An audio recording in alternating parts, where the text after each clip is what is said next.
ఆహ్వానించినా సరే పొరపాటున కూడా ఈ ప్రదేశాలలో అడుగుపెట్టకండి. అందరికీ నమస్కారం. మన సనాతన ధర్మంలోని నిగూఢ రహస్యాలను, పురాణాల్లో దాగి ఉన్న అద్భుతమైన జీవిత సత్యాలను తెలియజేసే మన ది పురాణిక్ పాత్ ఛానల్కు స్వాగతం. ముందుగా ఈ వీడియోకి ఒక లైక్ చేసి ఇలాంటి మరెన్నో జ్ఞానపూర్వకమైన విషయాల కోసం మన ఛానల్ని సబ్స్క్రైబ్ చేసుకోండి. ఈరోజు మనం పురాణకాలం నాటి ఒక అద్భుతమైన ఆశ్రమ వాతావరణంలోకి వెళ్దాం.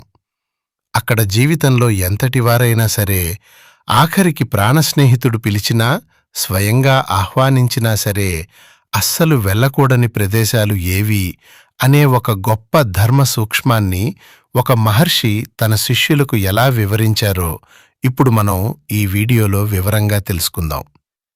ఈ విషయాలు మీ ఆత్మగౌరవాన్ని, మీ జీవితాన్ని కాపాడుకోవటానికి ఎంతో ఉపయోగపడతాయి. వీడియో మొదలుపెట్టే ముందు కామెంట్స్లో భక్తితో ఓం నమో నారాయణాయ అని రాయండి.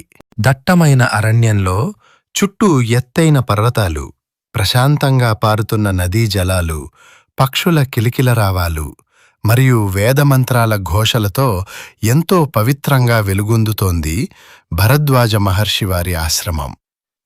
ఒకరోజు సాయంత్రం వేళ ఆశ్రమ హోమ కార్యక్రమాలు ముగిసిన తర్వాత సంధ్యావందనం ముగించుకుని భరద్వాజ మహర్షి ఒక విశాలమైన మర్రి చెట్టు కింద ప్రశాంతంగా కూర్చుని ఉండగా, ఆయనకు అత్యంత ప్రియమైన శిష్యుడైన సత్యవ్రతుడు ఎంతో వినయంగా గురువుగారి పాదాల చెంత కూర్చుని ఉన్నాడు. ఆశ్రమంలో దీపాలు ప్రశాంతంగా వెలుగుతున్న ఆ సమయంలో సత్యవ్రతుడు చేతులు జోడించి, గురుదేవా, ఈ విశాలమైన ప్రపంచంలో మనుషులు రకరకాల ప్రదేశాలకు వెళ్తుంటారు, ఎన్నో శుభకార్యాలకు హాజరవుతుంటారు. కాని శాస్త్రాల ప్రకారం మనల్ని ఎవరైనా పిలిచినా సరే, ఆఖరికి ఆత్మీయులు ఆహ్వానించినా సరే, మన ఆత్మగౌరవాన్ని కాపాడుకోవడానికి అసలు వెళ్ళకూడని ప్రదేశాలేమైనా ఉన్నాయా? ఆ ధర్మ సూక్ష్మాన్ని దయచేసి నాకు ఉపదేశించండి అని ప్రార్థించాడు. ఆ మాటలు విన్న భరద్వాజ మహర్షి ముఖంలో ఒక గంభీరమైన భావం వ్యక్తమైంది. ఆయన సత్యవ్రతుని వైపు చూస్తూ, నాయనా, చాలా గొప్ప ప్రశ్న అడిగావు. ఈ ప్రపంచంలో గౌరవం లేని చోట బతకడం కంటే మరణించడం మేలు. ఎవరైతే తాము వెళ్లే ప్రదేశాల వల్ల ఆత్మగౌరవాన్ని కోల్పోతారో వారి జీవితం వ్యర్థమవుతుంది. కాబట్టి ఎంతటివారు పిలిచినా సరే, ప్రాణం పోయినా అస్సలు అడుగుపెట్టకూడని 6 ప్రదేశాలు ఏంటో ఇప్పుడు శ్రద్ధగా విను అంటూ తన ఉపదేశాన్ని ప్రారంభించారు. మహర్షి మొట్టమొదటి స్థానం గురించి వివరిస్తూ, సత్యవ్రత, ఎక్కడైతే నీకు గౌరవం ఉండదో, ఎక్కడైతే నిన్ను చూసి కూడా చూడనట్లు నటిస్తారో అలాంటి ప్రదేశానికి వారు ఎంత బ్రతిమిలాడి పిలిచినా సరే అస్సలు వెళ్ళకూడదు. ఎందుకంటే ఆత్మాభిమానం లేని చోట పెట్టే అమృతం కంటే నిన్ను గౌరవించే చోట తాగే గంజి నీళ్లు ఎంతో మేలు. మనల్ని తక్కువ చేసి చూసేవారి ఇంటికి వెళితే మన వ్యక్తిత్వమే కాకుండా మన వంశ గౌరవం కూడా మంటగలిసిపోతుంది. ఈ గౌరవం లేని స్థలంలాగే ఎక్కడైతే అధర్మం, అన్యాయం మరియు మోసాలు జరుగుతుంటాయో అక్కడికి ఎవరైనా పిలిచినా పొరపాటును కూడా వెళ్ళకూడదు. ఉదాహరణకు, జూదం ఆడే స్థలాలు, దొంగతనాలు ప్లాన్ చేసే ప్రదేశాలు, లేదా ఇతరులను నాశనం చేయడానికి కుట్రలు పన్నే చోట్లకు మనం వెళితే ఆ పాపంలో మనకు సంబంధం లేకపోయినా రేపు వచ్చే నిందల్లో మాత్రం మనం భాగస్వాములం కావలసి వస్తుంది. అందుకే సజ్జనుడైన వాడు ఇలాంటి అధర్మ ప్రదేశాలకు ఎప్పుడూ దూరంగా ఉండాలి అని చెప్పారు. ఆ తర్వాత మహర్షి తన స్వరాన్ని మరింత తీవ్రంగా మార్చుకుంటూ, నాయనా, మూడవదిగా, ఎక్కడైతే నీ కళ్ల ముందే నీ గురువును కాని, నీ తల్లిదండ్రులను కాని, లేదా సాక్షాత్తు ఆ భగవంతుని కాని నిందిస్తూ, అవమానిస్తూ మాట్లాడుతుంటారో ఆ ప్రదేశానికి వారు ఎంత పెద్ద సభ పెట్టి నిన్ను ముఖ్య అతిథిగా పిలిచినా సరే అస్సలు వెళ్ళకూడదు. ఒకవేళ నువ్వు తెలియక అక్కడికి వెళ్ళిన తర్వాత ఇలాంటి నిందలు నీ చెవిన పడితే క్షణం కూడా ఆలస్యం చేయకుండా ఆ స్థలాన్ని విడిచిపెట్టాలి.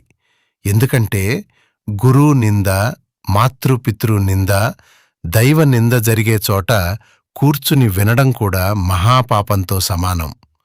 వీటితో పాటే ఎక్కడైతే నిరంతరం భార్యాభర్తల మధ్య లేదా అన్నదమ్ముల మధ్య ఆస్తుల కోసం, స్వార్థం కోసం తీవ్రమైన గొడవలు, కలహాలు జరుగుతుంటాయో ఆ ప్రదేశానికి మధ్యవర్తిత్వం వహించమని పిలిచినా సరే చాలా జాగ్రత్తగా ఉండాలి. వీలైతే వెళ్లకుండా ఉండటమే మంచిది. ఎందుకంటే క్రోధం, అహంకారం నిండిన ఆ వాతావరణంలో ఉండే నకారాత్మక శక్తి నీ మనశ్శాంతిని పూర్తిగా హరించివేస్తుంది.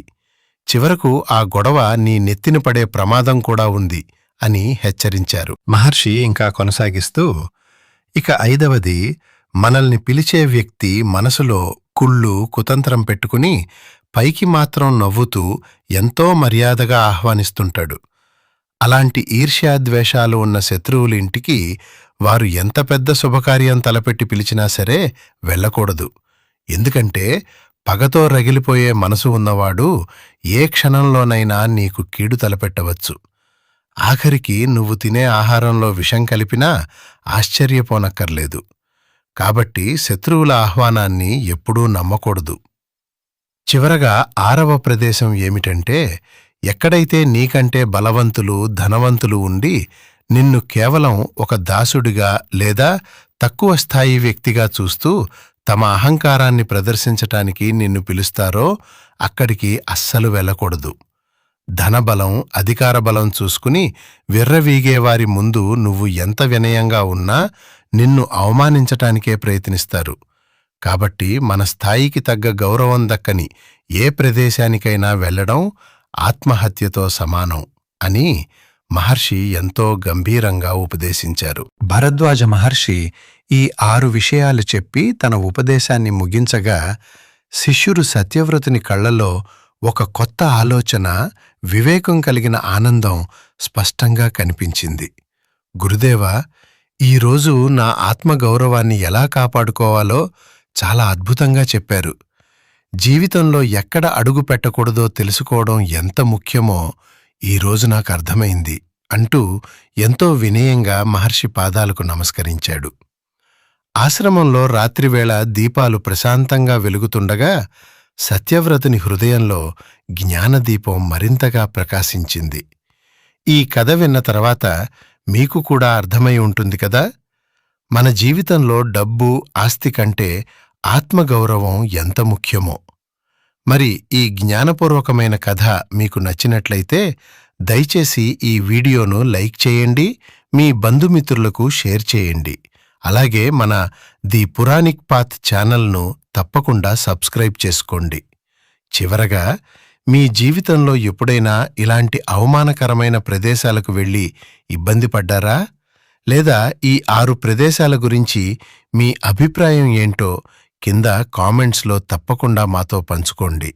మరియు కామెంట్ బాక్స్లో ఓం నమో నారాయణాయ అని రాయడం మర్చిపోకండి. ధన్యవాదాలు.